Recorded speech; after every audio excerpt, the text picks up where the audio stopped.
बिस्मिल्लाहिर्रहमानिर्रहीम। अस्सलाम वालेकुम दोस्तों, अपनी नेक्स्ट वीडियो के साथ आपको वेलकम करता हूं अपने इस चैनल में और अपनी इस वीडियो में। दोस्तों, इसमें बात करेंगे कतलूनिया की तरफ से एक अनाउंसमेंट कल की गई है। जैसा कि आप जानते हैं कि कुछ मामलात में सेंट्रल गवर्नमेंट ने इख्तियारात दिए हुए हैं कतलूनिया की हुकूमत को कि वो लोकल लेवल पे अपनी सिचुएशन देखते हुए फ़ैसले कुछ कर सकती है, जिसमें कोरोना से रिलेटेड लॉकडाउन वगैरह ओपन करना या क्लोज़ करना शामिल है। यहाँ पे उन्होंने अनाउंस किया है कल के 23 नवंबर से जो है वो बार्स और रेस्टोरेंट्स जो हैं वो ओपन हो जाएंगे 6 बजे से लेके रात 10 बजे तक। इस वजह से आज जो 23 तारीख आ रही है, इससे जो है चंद घंटों के लिए बिजनेस को कुछ रिलीफ मिलेगा, लेकिन उसमें एहतियाती तदाबीर भी उन्होंने बताई हैं। अगर आप अपना रेस्टोरेंट या बार ओपन करेंगे तो सिर्फ तरासा लगाएंगे, अंदर लोगों को बैठने की इजाज़त नहीं है। उसके बाद जो तरासा होगा, पहले अगर आप 100% लगाते थे, अब सिर्फ 30% लगाएंगे। उसके साथ साथ ये भी कहा गया है कि 2 मीटर से ज़्यादा फासला होना चाहिए टेबल्स का, एक टेबल से दूसरा टेबल जो है वो 2 मीटर से ज़्यादा फासले पे हो। उसके साथ साथ एक टेबल पे 4 लोगों से ज़्यादा लोग नहीं बैठने चाहिए। अगर कोई ग्रुप आता है तो उनको भी सेपरेट बिठाया जाए, इकट्ठा ग्रुप ना बिठाया जाए।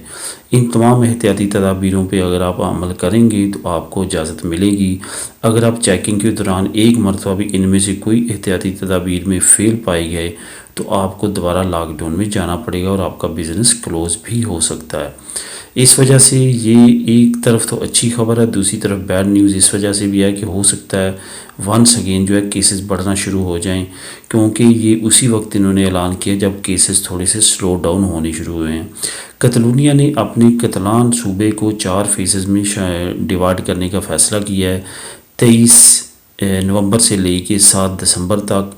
उसके बाद 7 दिसंबर से लेके आगे 21 दिसंबर तक, और उसके आगे आखिरी जो फेज़ होगा वो जनवरी के एंड तक होगा। यानी कि इन्होंने 4 फेज़ में अपनी सारी कैलकुलेशन और कंडीशन देखनी है कि क्या ये सारा कुछ ओपन करने से कोरोना वायरस दोबारा फैलता है। अगर दोबारा फैलता हुआ इनको नज़र आया तो इन्होंने फिर लॉकडाउन की तरफ जाना है। लेकिन अल्लाह ताला से बहुत ज़्यादा उम्मीद है कि इन्हीं 2 महीनों में वैक्सीन आ जाएगी और कुछ ना कुछ ट्रीटमेंट स्टार्ट हो जाएगी और ओवरऑल जो कंडीशन है वो आहिस्ता आहिस्ता बेहतर होना शुरू हो जाएगी। क्योंकि दोस्तों, जिस वैक्सीन ने पहले कहा था कि 90% चांसेस हैं या 90% वो करेक्ट साबित हुई है, अब उसका मज़ीद जो प्रूव किए गए हैं उससे साबित हुआ है कि वो 95% करेक्ट साबित हुई है। लेकिन दूसरी तरफ ये भी मसला दरपेश है कि शुरू में कोई भी लगवाने के लिए तैयार नहीं होगा, क्योंकि जो भी जिससे भी मेडिकल या जो भी आप बात करते हैं तो वो यही कहता है कि मैं इसकी मुखालफत करता हूँ, क्योंकि ये बहुत जल्द तैयार हुआ है, हो सकता है इसके बहुत ज़्यादा साइड इफ़ेक्ट हों बॉडी पे। इस वजह से लोग डर और खौफ की वजह से भी ये वैक्सीन लगवाने के लिए तैयार नहीं हैं। लेकिन इसका क्या लाइला अमल निकालती है हुकूमत, क्या सबसे पहले मरीज़ों को लगाती है, डॉक्टर्स को लगाती है या मेडिकल स्टाफ को लगाती है, ये आने वाले वक्त में जब वैक्सीन पहुंचेगी तो सही डिटेल का पता चलेगा।